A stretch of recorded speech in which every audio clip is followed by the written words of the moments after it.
Tyree fell from the drop tower due to the changes made by the ride by the operators. Tonight, the state investigation is complete.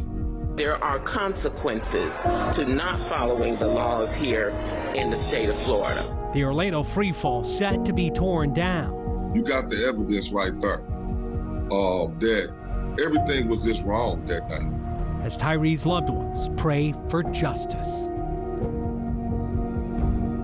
Good evening and welcome to Spectrum News 13. The results of the investigation into Tyree Sampson's death on the Orlando freefall ride have now been revealed. Florida Agriculture Commissioner Nikki Fried announcing those findings earlier today. We have team coverage tonight on all the angles of the investigation. Our Jason Delgado and Molly Durick standing by in Tallahassee. Asher Wildman as well. But first, Curtis McLeod begins our coverage. All right, we begin our live coverage now, our live team coverage of those major developments tonight in the investigation by Florida Agriculture Commissioner Nikki Fried, which detailed an administrative complaint against the ride operator of the Orlando freefall. Now, it included state law was violated by operating the ride after having modified the harness proximity sensors on 2 seats. Our Jason Delgado joins us live now from Tallahassee tonight. And Jason, Commissioner Fried laid out the details of their findings and a plan to increase safety and oversight of amusement rides. This is across the state we're talking about here. Curtis, good evening. The Department of Agriculture has filed an administrative complaint against the operators of the Orlando freefall ride. That complaint seeks fines of at least $250,000. It also threatens to revoke the permits for the operators. Now, state leaders in Tallahassee tonight are looking at ways from preventing another tragedy like this. Making sure that 2 Democratic state leaders are spearheading the effort. Agriculture Commissioner Nikki Fried and State Senator Geraldine Thompson releasing their ride safety blueprint ahead of the 2023 legislative session. The plan includes randomized spot inspections at theme parks and a new trigger law.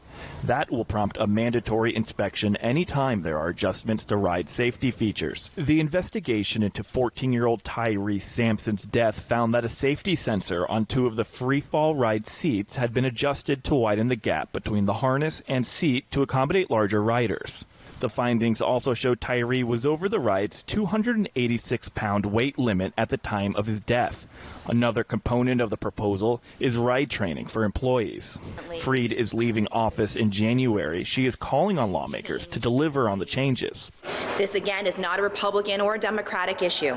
This is a safety issue. And as leaders, we have a responsibility to do everything in our power to ensure that these rides are safe as possible. Thompson will carry the legislation in the Senate. She is a longtime lawmaker and a first-year senator. Thompson is naming the bill after Tyree Sampson, the 14-year-old killed at the Orlando freefall ride in March. The legislation, she says, will send a message to ride operators and tourists. And when the millions of people who visit Florida come to this state, we want them to know that there is oversight, that there is accountability, that there are inspections, that there are requirements for training, all of the things that Commissioner Fried just talked about. Fried's office says they've delivered a copy of the report to the Orange County Sheriff's Office. She says they and prosecutors could look at criminal charges. In Tallahassee, Jason Delgado, Spectrum News. All right, Jason, thank you so much for that live report. A lot coming out of that administrative complaint, not to mention the extensive detail in the over 700-page investigative report. Now, a few months ago, our watchdog team got a video from someone claiming to be an Orlando freefall employee. The video appears to be surveillance footage from the Orlando freefall property at Icon Park. The state asking us to hold off on sharing that video, not to jeopardize its investigation, saying, though, that that video is, in fact, part of their investigation. March 24th, 2022. That fateful night, Tyree Sampson fell to his death from the Orlando freefall ride at Icon Park. You guys are sure you checked it? Many questions that night, questions the state of Florida set out to answer. The ride was going, and during the middle of the ride, the guy just came off. Is he awake? No, he's dead. He's dead. He's gone. So to get a call over the phone and not to be there as a mother, that's very disturbing. It's heart-wrenching. It's heart-wrenching. I couldn't do anything for my son but cry over the phone. I failed as a parent. I failed.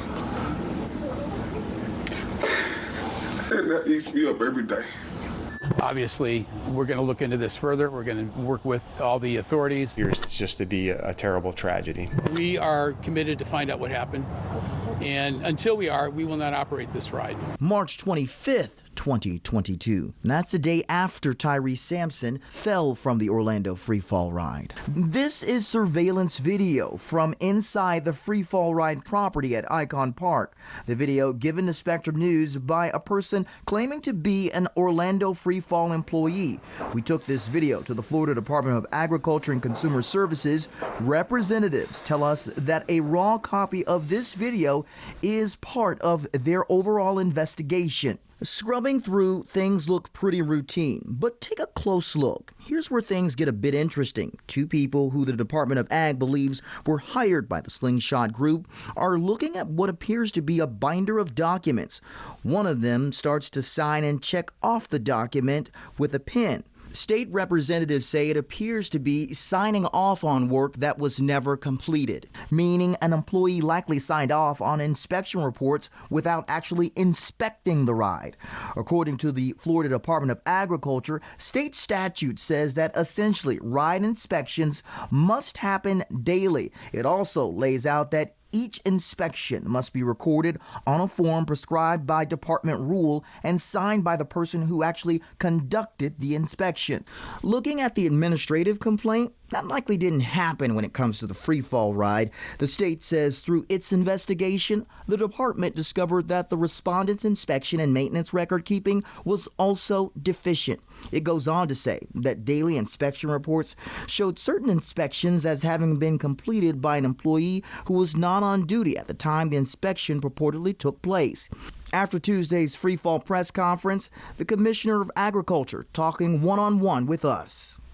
But unfortunately, the laws and the regulatory oversight has not given the Department of Agriculture continuous oversight and the resources necessary to make sure that we are doing spot checking, that we are making sure that the individuals who are actually operating the rides are following all the protocols. All right, now I want to point out that we have reached out to the Slingshot Group to get their take on this video. They are in the process of reviewing that, and we are looking forward to a statement from them, though they have given us a statement in regards to all of this. You'll hear a little bit more on that coming up in just a bit, but they say they are working closely with FDACS, the Florida Department of the Florida Department of Consumer Services and the Orange County Sheriff's Office in their respective investigations. I want to appreciate you and thank you so much. Our team coverage continues.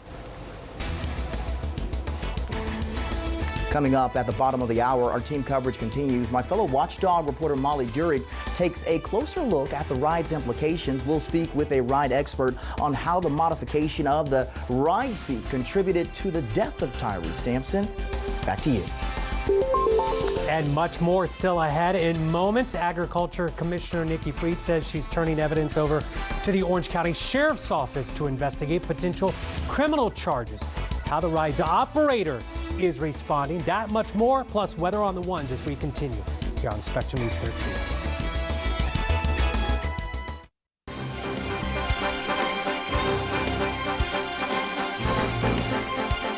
Another gloomy day here at Central Florida, not living up to our nickname, the Sunshine State, past few days. Today, the thick cloud cover helped keep temperatures close to or just shy of our average high. Hit 76 in Orlando, we're down to 72. We have slipped into the 60s in Palm Coast and Ocala. And overall, everybody dealing with thick clouds, but some of you dealing with rain and some patchy drizzle. Let's get you out to our Bogan, Munscam, and Cocoa Beach, Shepherd Park. A little bit of rain, some gusty wind as well over toward the coast in particular. We have a spin in the atmosphere, a non-tropical low sitting off our coast, helping to kick back the moisture, and that's what we're going to see continue through the evening and at least part of the overnight hours as well. Let's get in a little closer, show you who's picking up a little bit of rain. Southern Volusia County, eastern Seminole County, especially out toward the St. Johns River area. And then as we take a look, I want to point out a flood advisory for Brevard County. We still have some rain falling in central Brevard County up toward the Cape, but this flood advisory through 6:15 because we have seen upwards of 2 to 3 inches of rain near Melbourne in just the past few hours. It's all courtesy of that little spin. Again, this is not a tropical low, just a spin in the atmosphere that is going to continue to move away tonight. It will keep the heaviest rain just off the coast, but I will keep showers kind of kicking back even into Orlando through 8, 9, 10 o'clock tonight. Looks like we are going to be probably looking at another scrub at our 9:57 or thereabouts launch over at the Cape. I know we have another one tonight. The first one was scrubbed at 3:54. This one looks like it's going to be scrubbed at 9 tonight. Now, during the day tomorrow, I'm going to keep some spotty showers in, especially early on in the day. And as we finally get that upper level feature to pull away, we will actually see things dry out in the afternoon. But again, mostly cloudy, isolated showers and patchy fog. We've got a lot of moisture out there. Temperatures mid-60s. A few morning showers Wednesday, otherwise mostly cloudy, and mid-70s. And right now, Thanksgiving looks beautiful.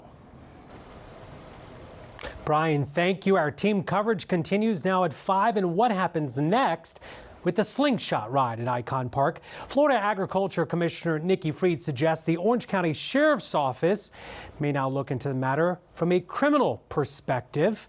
Spectrum News 13's Asher Wildman live for us tonight at Icon Park, asking questions to the sheriff, Icon Park, slingshot as well. What kind of responses are you getting tonight, Asher? Greg, let's start with any potential criminal charges. I did reach out to the Orange County Sheriff's Office. They did get back to me saying that they have yet to receive any of the findings from Nikki Fried's office. But they did say, in addition to that, that their detectives will examine any information that is sent to them regarding the tragic death of Tyree Sampson to determine whether there was any criminal conduct. At this time, it's not possible to say whether there would be any criminal charges, what those might be, or against whom. As for the ride and its future, State Senator-elect Geraldine Thompson joined Nikki Fried in Tallahassee this afternoon to discuss the future of this ride and its timeline to be removed from Icon Park. She says she does expect the ride to be dismantled. The decision was made not to take the ride down until the investigation was complete. And now that the investigation has been complete, we expect to see that ride removed. In response to the statements made by both Fried and Thompson, Slingshot, the company that owns the freefall ride, did get us a statement saying, in part, we continue to support the changes to Florida law that Agriculture Commissioner Fried and Senator Thompson outlined today. We have cooperated with the authorities from the moment the accident occurred and will continue to do so with full transparency. As for Icon Park, we sent them several questions earlier today asking what their timeline or expectation is for when this ride is going to come down. Are they going to ask for more signage to be put up? Are they also going to ask their tenants, whether current or new, about the training measures they're going to take? Are they going to require more training measures? A lot of questions I sent them earlier today. Icon Park did not get back to us so far to meet our deadlines today. Reporting live in Orlando, Asher Wildman for Spectrum News. Coming up at the bottom of the hour, we are taking a closer look at the exact seat Tyree Sampson was assigned on the free fall. We're also going to be speaking with the ride expert on how the modifications of the ride seat contributed to his death. That much more as we continue. Now, in addition to our team coverage, we do have a full report online at mynews13.com. We are breaking down the details of the formal complaint as well as the fine imposed on the Orlando Eagle Drop Slingshot Group. You can also access that on the free Spectrum News app. Extreme gratitude. That is what Nick Gerzaka, co-owner of Club Q in Colorado Springs, has for Richard Fierro. Fierro said he and others subdued the 28-year-old man accused of opening fire inside of the gay bar Saturday night. 5 were killed in the rampage and several others injured, but Gerzaka said it could have been much worse had Fierro not acted quickly. What do you want to say, Nick? I just can't say thank you enough. I've just so happy you were there. You're an angel to many people in this community. Now, according to a court docket, alleged shooter Anderson Aldrich is facing numerous charges, including murder. A jury is right now in deliberations in the case of 5 members of the Oath Keepers militia group charged with seditious conspiracy for their roles in the January 6th Capitol riot. They are facing 10 charges, including conspiracy, obstructing the Electoral College vote, and tampering with evidence. Now, according to the U.S. Justice Department, the defendants wanted to prevent then-President-elect Joe Biden from being sworn into office. The defense repeatedly stressed that witnesses could not offer testimony of a direct plan by the group to attack the Capitol. Each individual here could face up to 20 years in federal prison if convicted. Well, the U.S. Supreme Court has denied an application by former President Donald Trump to prevent House Democrats from viewing his tax returns. The Ways and Means Committee is seeking to review 6 years' worth of Trump's tax returns, all part of an investigation into an IRS audit program. An appeals court had ruled in favor of the committee, but that was put on hold by Chief Justice John Roberts after Trump submitted his application. No other justices dissented. No reason was provided for denying the application. Water levels are rising again along the St. Johns River, but businesses are preparing now so they do not flood for a 3rd time. What else they're bracing for, still to come.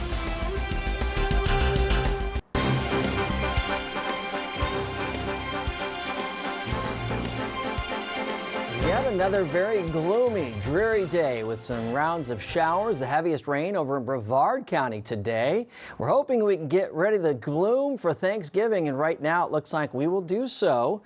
Let's get you outside, take a look at our Thanksgiving forecast. As right now, we will see some morning showers around tomorrow, then some drier air moves in tomorrow afternoon. As we get into Thanksgiving, it looks like some drier air stays in place. I'm going to go with a stray shower. The best chance for that stray shower is going to be over toward the coast. Either way, temperatures close to 80 in the metro and inland. Temperatures at the coast, upper 70s. And if you're doing some shopping on Friday, low to mid 80s on Friday inland, and it looks like close to 80 at the coast and maybe a stray shower. So again, we've got a front to our south tonight. We've got a little upper level wrinkle in the atmosphere that has been kind of hugging the coast today. It's going to hug close enough to provide us some overnight rain. As we get you into tomorrow morning, a few lingering showers, and then tomorrow afternoon, those showers will start to end. Looks like we'll keep a coastal shower threat in overall, but that upper level wrinkle will pull away from us, and the drier air is set to move on in for Wednesday night, Thursday, Friday, and Saturday. We are going to keep moisture around lower levels, though. We're going to actually see the dew point stay very humid right through Sunday before the next cold front moves in. That next cold front now looks like it's going to come through sometime during the day on Sunday.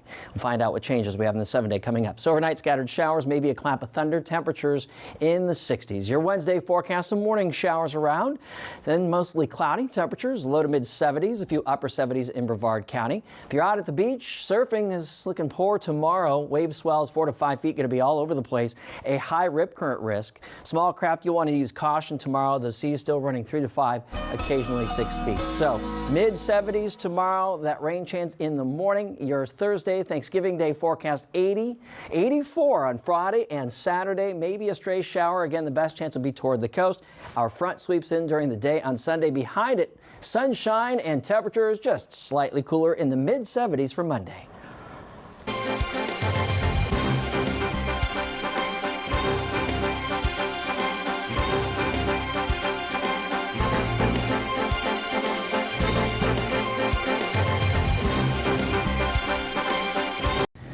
Well, it seems like the community of Astor just cannot catch a break. What should be their busy season with boating and fishing enthusiasts is turning into continued recovery efforts from Hurricanes Ian and Tropical Storm Nicole.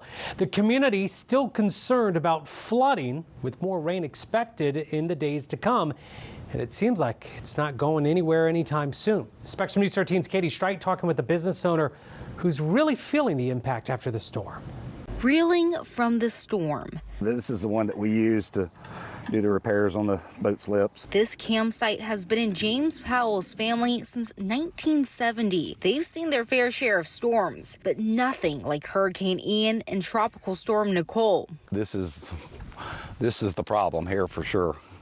You know, the river was actually up to the second step of the steps there to the cabin. What's usually Astor's busy season with mix of snowbird business as well as boating and fishing is now turning into a period of recovery for the community. Our property is basically water level anyway, so we weren't able to really get in here and do any mowing because the whole ground was at water level, so you would just end up tearing up the ground and everything anyway. So we're just now beginning to get back to at least where we can mow a little bit. But even James knows recovery for this campsite is going to take some time. This is, as you can see, our seawall is still about 6 foot down there, you know, to get back to the seawall, which it's normally the water is about 2 foot below that seawall.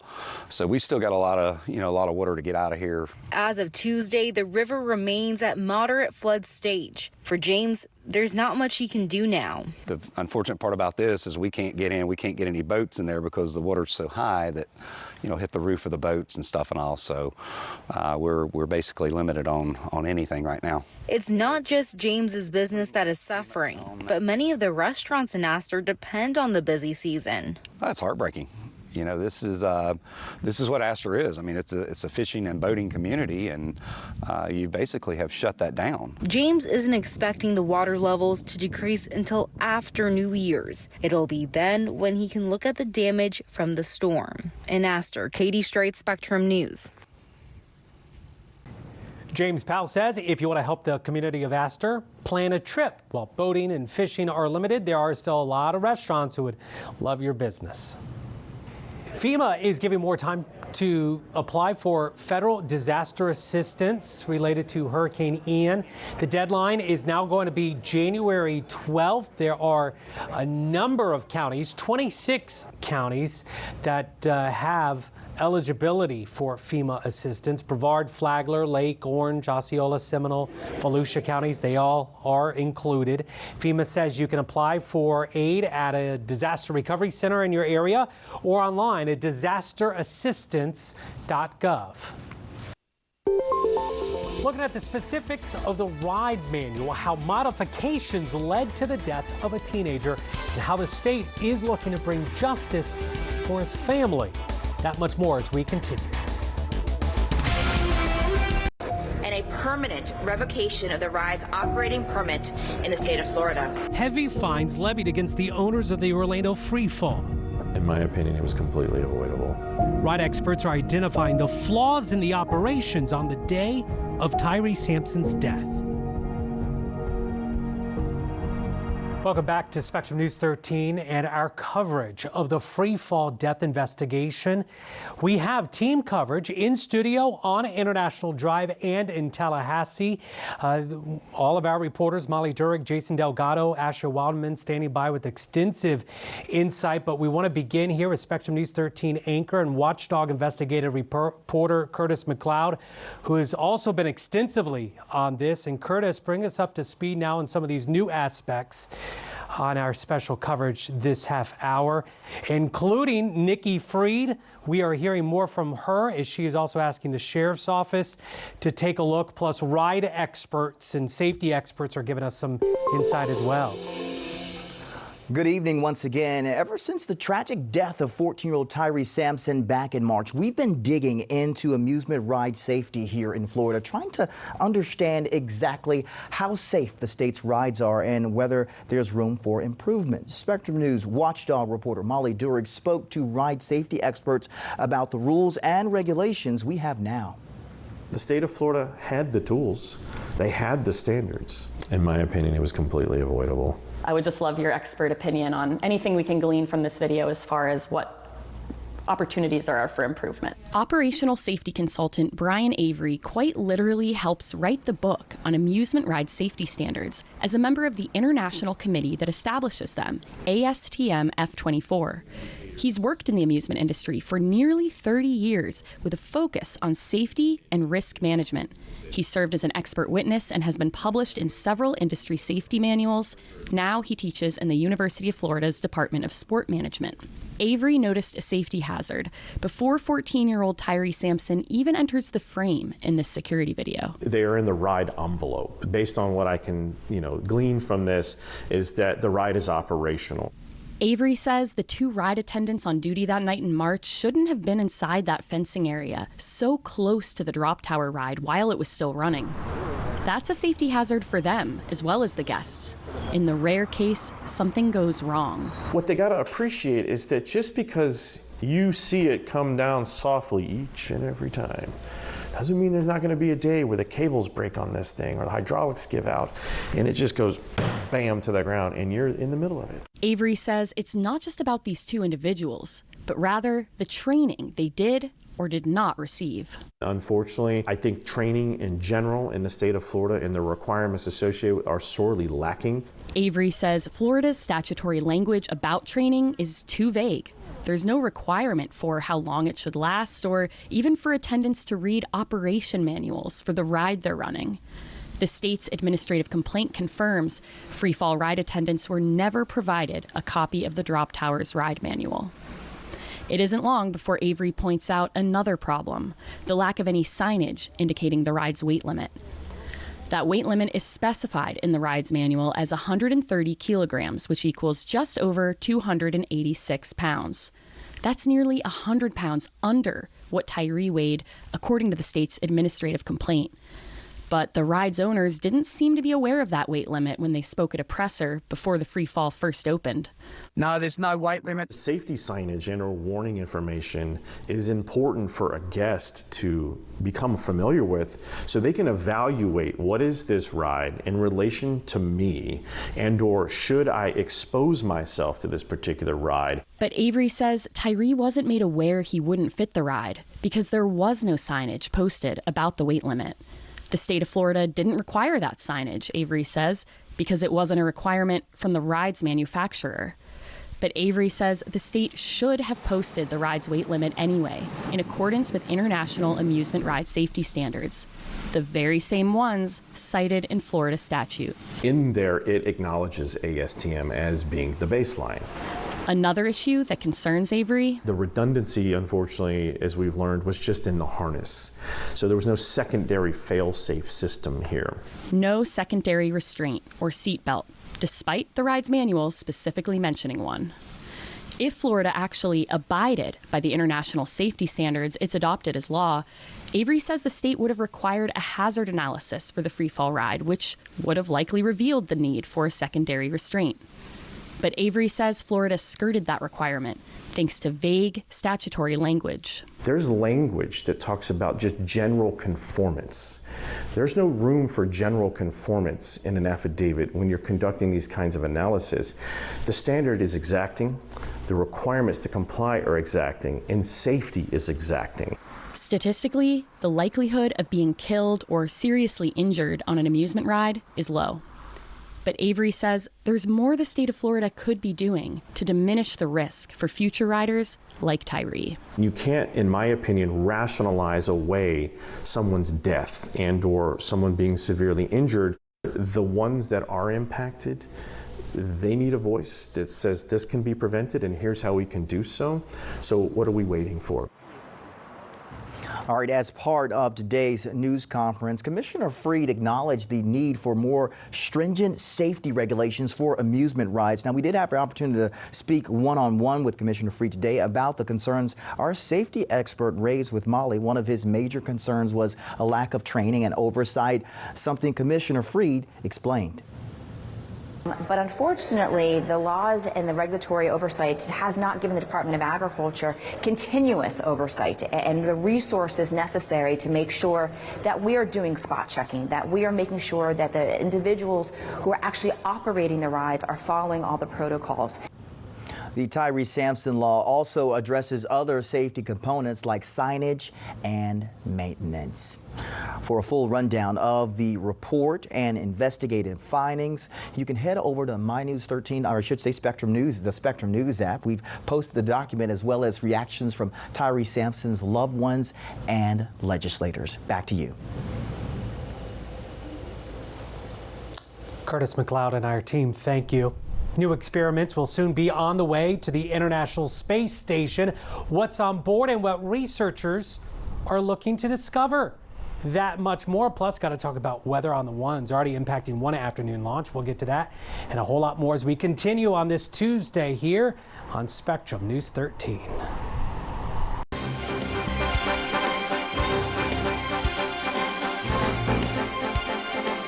Carrick and Mallory Nichols with you here on a Tuesday. I know it was gloomy all day, but hey, at least temperatures were able to warm up a bit more than Sunday when it was just downright chilly. Today, well, we were in the 70s pretty much area-wide, the exception up in Palm Coast, you stay just below 70. You're now in the 60s from Palm Coast to Ocala, low 70s elsewhere. Let's take you outside to our listed.com cam in Sanford.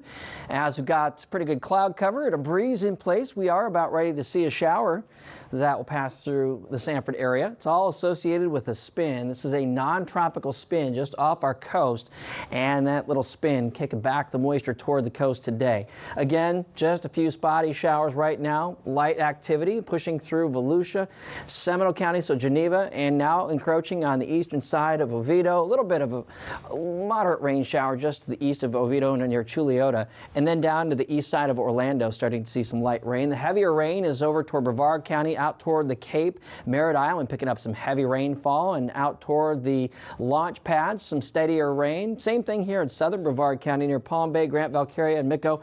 I tell you, this is the area where we are currently still dealing with a flood advisory, as we have picked up isolated 3.5-inch amounts in just the past 3.5 to 4 hours. So through the evening hours, the rain is really focused offshore and toward the coast, but we will occasionally kick back some showers inland as well, and some pockets of mist, some wind-driven mist that will take us through the overnight hours. A couple of patchy areas of fog.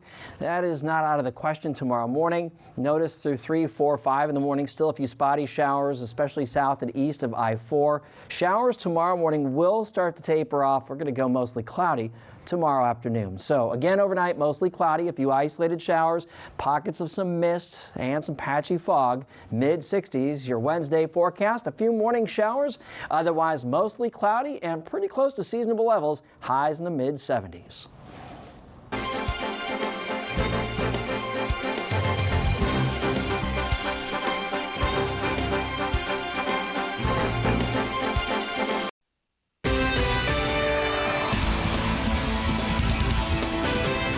Destination Space News. SpaceX will send up a resupply capsule to the International Space Station this weekend. Spectrum News 13 space expert Will Robinson-Smith giving us a closer look at one of the experiments flying and the personal ties to the research behind it. Up close, these red robin tomatoes look like any other, and that's mostly true. Dr. Joya Massa and her team helped grow these in a special chamber inside the Kennedy Space Center's Space Station Processing Facility. Massa proudly points to her Italian roots and says tomatoes have been a staple in her family for years, but that doesn't make growing them a walk in the garden exactly. They're a bit challenging, as many of us know, to grow outside in Florida. We have a lot of diseases that affect tomatoes here, but you know, there's nothing like a ripe tomato. They just taste wonderful. The unique lights and special container here are the precursor to a new experiment Massa is leading called Veg-05. Soon, astronauts will grow their own dwarf tomatoes for the first time aboard the International Space Station. It builds off years of plant research aboard the orbiting outpost, including last year's harvest of the first chili pepper crop harvested in space by the Expedition 66 astronauts. One of my colleagues is from New Mexico, so that one was very close to his heart because we have the New Mexican hatch chili peppers. But tomatoes have been a long time coming, and we're really, really thrilled to see this one go. To get the full experience, tomatoes will fly to the ISS as seedlings inside these bundles known as plant pillows. They'll be harvested at 90, 97, and 104 days into growth, both on orbit and here on Earth. Massa grew up only an hour from Kennedy Space Center. She says she was inspired to work with plants by one of her teachers at DeLand Middle School, who actually studied plants here and then brought hours of video back to his students. And I sat there and just watched all of that video. I was totally enthralled by it and decided that's what I wanted to do. A lot of plant research has been done since that point in the 80s here, with plenty more coming down the pipe. The work being done here is not only designed to provide a richer diet for astronauts, but it can also help create better urban farming for us here on Earth. We don't have as much wonderful arable farmland as we used to have, and we still have increasing populations. So as agriculturalists, we have to be much more creative in how we're producing crops. Reporting at the Kennedy Space Center, Will Robinson-Smith, Spectrum News. When it makes it up, the CRS-26 mission will launch about 77 science and research up to the orbiting outpost. That includes things like new solar arrays to power the station, several student-backed CubeSats from around the country, and Thanksgiving Day treats for the astronauts. And there is another launch tonight. SpaceX's Falcon 9 set to take off from Launch Complex 40 at Cape Canaveral Space Force Station. Launch is going to be part of the Eutelsat 10B mission. Mission is going to be sending up satellites to help with in-flight and maritime mobile connection capabilities. The launch window opens at 9:57 this evening. And as always, you can count on us when there are launches, destination space, and everything else going on. Every launch from the Space Coast, you can find it at mynews13.com or on the Spectrum News app. Many organizations and businesses around the area are giving back as we approach Thanksgiving. Pindos Law Firm among them, holding their 14th annual turkey giveaway. Check it out. Families in need invited to stop by and receive a free turkey. Now, the turkeys were handed out on a first-come, first-served basis. A lot of folks in line. Law firm CEO says these events are all about. They're telling me that they can't buy their turkeys, that they're having difficulties. Some of them can't pay their light bill, which is very sad. Some of them are unemployed, so everybody has their own hardship, and it's not easy, but it is a humbling experience for us. In addition to the Orlando area, they also give out free turkeys to families in need across the state, including Tampa, Jacksonville, Fort Myers, and Miami. Continuing with the spirit of giving back, University of Georgia defensive tackle Jalen Carter hosted a Thanksgiving event in Apopka today. It was a private event at the executive spot with select families in need. Meal packages were provided to those in attendance. Now, his mom says the holiday tradition is what really brings the family together. Well, this is something that we have always done, so we are very grateful that we're able to do this.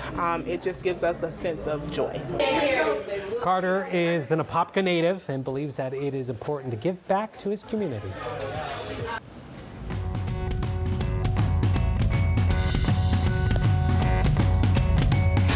Hope your day is going great. Let's make it a little bit better by talking about some sports. I'm Josh Miller, and this is your Sports Minute.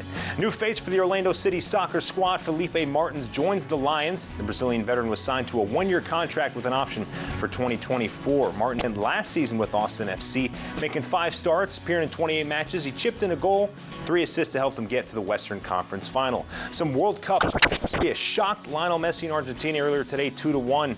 Considered to be one of the biggest upsets in the history of the World Cup. Argentina, 2-time winners of the World Cup in 78 and 86, and in Group D, France beat Australia 1. And coming up tonight, Sports 360, hitting threes or going green, how the Magic found a new way to clean up the community. See you at 10:30.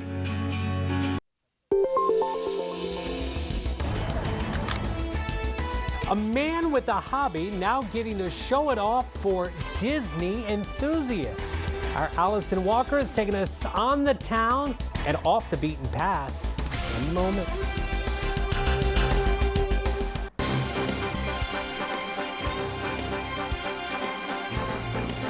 Much like Sunday, stuck in the gloom, the dreary conditions. The only difference, it was warmer today, but still, rainfall, it has been locally heavy in spots, especially over in Brevard County.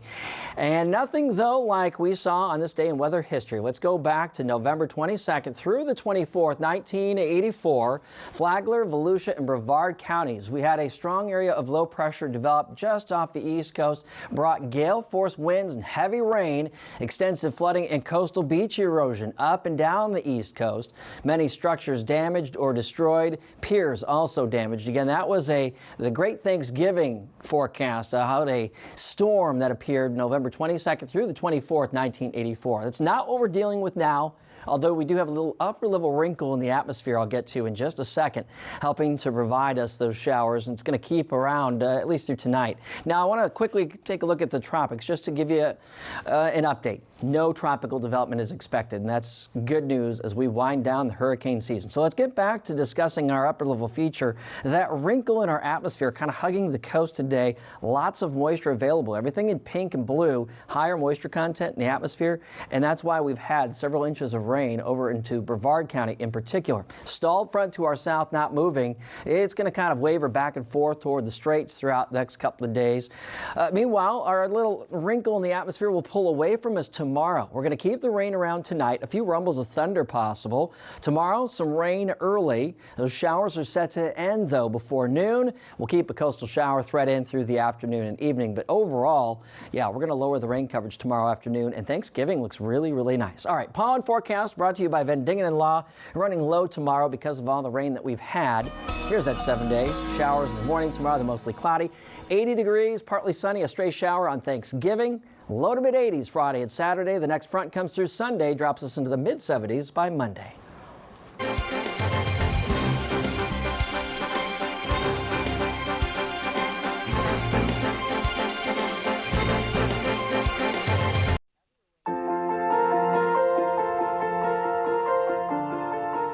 Let's talk about your health for this holiday week. Staying safe and healthy for family gatherings, it's top of mind.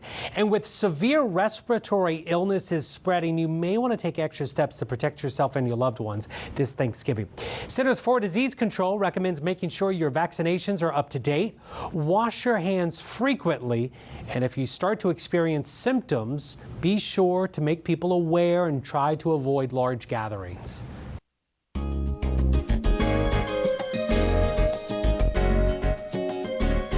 Disney Springs has no shortage of things to look at and get inspired by, and this includes a brand new art walk off the beaten path. Spectrum News 13's Allison Walker takes us on the town. Oh man, it's like it's the best thing ever. Grabbing a cold one at Disney Springs. And that's it. Everett Spruill. Thank you. Is taking us to a part of the entertainment district even its art director says you may not have been. It's a little bit different than anything we've done before. Located near the town center bus loops is the brand new art walk. The theme here is really about allowing artists to be their authentic selves. This art district features murals by nearly 10 artists, including Everett. My mom was a nightclub photographer, so we had lots of cameras at home. He grew up in Birmingham, Alabama during the Civil Rights Movement. He learned early on how to project his feelings and memories. Mom also made all of our clothes growing up. So whenever she made a new outfit for us, it was a photo op. But at 5 years old, I was running around with a 35 millimeter. Like the other artists, this is their canvas of expression, a rich tapestry of ideas celebrating diversity and inclusion. In Everett's work, you'll notice themes from his time spent at jazz clubs. It's kind of hard to capture the moment without a camera. He takes these photos and uses them as models for future paintings, adding in sheet music. Love them now. Don't wait till they're gone away. Love them now. He uses various materials too. Found objects, book pages, even electronic parts. The texture you see here is actually paper that's been painted over. It's basically just crumpled up paper that I glue it down and then paint around it. The art walk at Disney Springs, a small way to stop, reflect, and interact. Out of all the people that they could have chosen, you know, I feel really special. On the town, Allison Walker. All right, Mickey. Peace out. Spectrum News. The Disney Springs Art Walk will rotate its artists. It's an ongoing exhibit, again, located near the Bus Loop Town Center. The Orlando freefall death investigation is complete. Still ahead in our next hour, the actions legislators are taking against the Slingshot Group to try to bring justice for the family of Tyree Sampson. That and more as we continue.